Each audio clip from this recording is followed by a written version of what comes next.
Saya itu sulung 9 saudara. Dan saya bisa menyebut saya S3. Apa? Sulung 9 saudara. Sulung 9 saudara. Masya Allah. Saya kulitnya hitam, Pak. Saya tidak menjadi inferior secara kulit, tapi superior secara pemikiran. Saya semanis itu. Kalau dilihat dari judul dari saudara tentang implementasi manajemen strategi siaran pendidikan lintas keagamaan TVRI Sulawesi Utara, kira-kira kesimpulan kecilnya apa? Kita sekarang berada di zona senja Gutenberg, fajar Zuckerberg. Artinya kita berada di zaman senja e-book muncul dengan Facebook. Siaran penyiaran itu dampaknya tidak secara linear, artinya ketika orang menonton hari ini kekerasan tidak serta-merta dia melakukan kekerasan pada saya, tapi terekam dalam otaknya sehingga kemudian dikhawatirkan untuk menjadi kekerasan itu dilakukan. Saya bukan seorang bija dalam bahasa Jawa, artinya guru, tapi setidaknya kita harus berpikir bagaimana kemudian siaran pendidikan itu dapat memberikan inspirasi, mencerahkan dan mencerdaskan. Setelah seluruh penguji melihat tulisan dan paparan saudara selama ujian tesis berlangsung, maka saudara Mahyudin Banjer dinyatakan lulus dalam ujian ini dan berhak mendapatkan gelar tambahan di belakang nama saudara dengan gelar Magister Pendidikan. Saya sapa dengan hormat Mahyudin Banjer MPD. What's up, Assalamualaikum warahmatullahi wabarakatuh.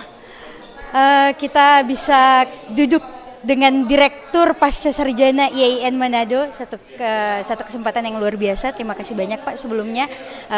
Sekarang kita sedang bersama Bapak Dr. Nasruddin Yusuf MAG. Kita mulai mungkin tanya kabar dulu, gimana Pak kabarnya? Alhamdulillah sehat. Alhamdulillah. Nah, hari ini kan kita sedang di ruangan untuk ujian tesis akhir. Tadi Bila dapat banyak juga pelajaran ketika menonton gimana para penguji menanyakan ke para penelitinya. Nah Pak, kemudian ada satu pertanyaan yang sangat menarik perhatian tadi, bahwa ada kendala sebenarnya walaupun kita ingin melakukan dan menyiarkan hal-hal baik, tapi ada kendalanya gimana kalau pengikut kita cuma sedikit, gimana lantas impact dampak positifnya itu akan tersebar kemana kalau tidak ada yang menonton. Nah, maka itu dia yang menjadi pertanyaan saya juga Pak kembali, bahwa lantas kita harus bagaimana strateginya agar pesan-pesan baik itu bisa sampai ke masyarakat luas dan bisa kena dan bisa ada dampak yang memang terjadi. Gitu. Sebenarnya itu kan terima kasih dulu sebelumnya ya. Sebenarnya itu kan yang ingin dibahas dalam tesis yang tadi kita bahas tentang strateginya itu. Strategi itu adalah dari mana bisa menaikkan rating itu, ya kan. Saya melihat dari tulisan tesis yang dituliskan oleh Pak Mahyudin Banjer tadi itu sudah bagus karena sudah meliput dari sumber daya SDM yang bagus, kemudian secara alatnya juga bagus, tempatnya juga bagus. Sekarang pertanyaannya di mana letak ininya? Nah, di situ sesungguhnya harusnya TVRI bisa mengadakan kerjasama dengan melive-livekan. Kemudian setiap orang kan punya followers, setiap orang kan punya penggemar, setiap orang kan punya itu yang mungkin belum dioptimalkan oleh TVRI, termasuk dalam penyiaran khususnya tentang lintas agama ini. Nah, ketika itu bisa semua didengungkan, ibarat misalnya kalau dalam Islam itu ada azan. Azan itu kan tiap hari diperdengarkan.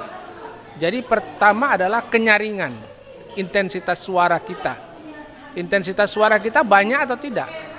Sering atau tidak? Iya kan gitu.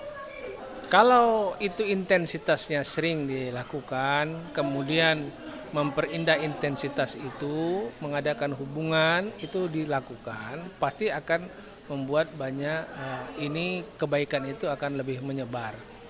Nah, akan lebih spektrumnya akan lebih tinggi. Saya kira itu adalah salah satunya bagaimana kita menaikkan rating atau menaikkan jumlah orang yang bisa menyaksikan ini. Barang yang baik itu sesungguhnya baik, intan yang bagus itu dalam sekali, tetapi kalau tidak digali ya tetap menjadi tanah yang tidak berguna kan gitu. Saya kira itu. Jadi tetap harus ada usaha. Intinya usaha dan kita tidak berhenti, baru coba sekali langsung berhenti. Jadi nah Pak, kemudian kiranya bagaimana agar orang-orang yang sudah tahu sebenarnya ilmunya untuk gimana sih ini pesan sampai, oh kita harus gini. Tapi ada juga kan yang cuma tahu ilmu tapi tidak benar-benar mengimplementasikannya gitu Pak. Itu gimana Pak? Ya ilmu itu memang harusnya diimplementasikan.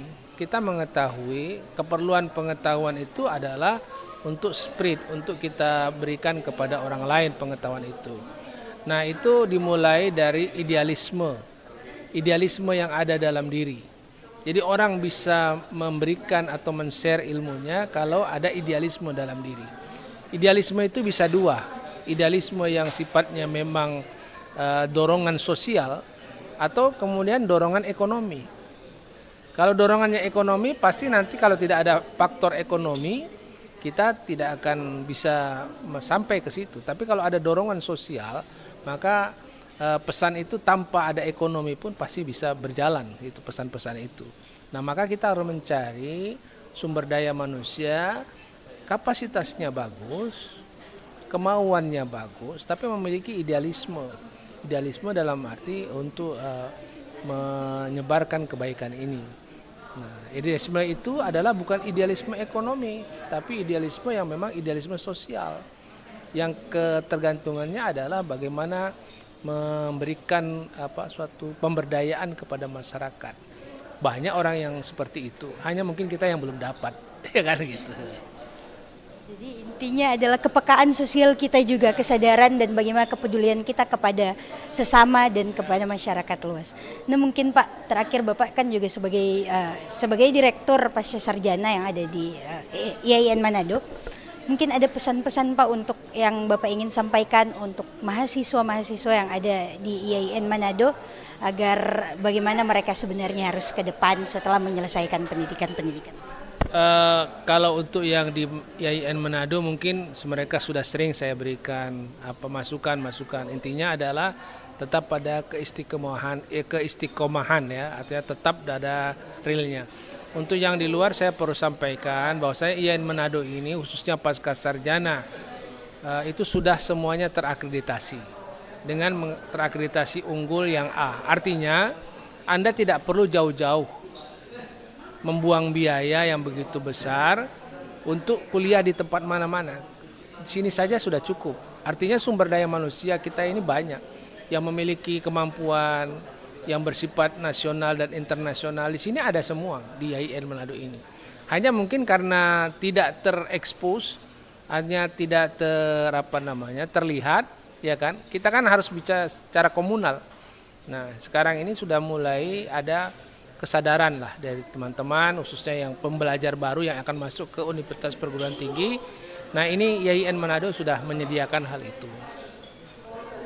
Terima kasih banyak Pak atas waktu dan kesempatannya.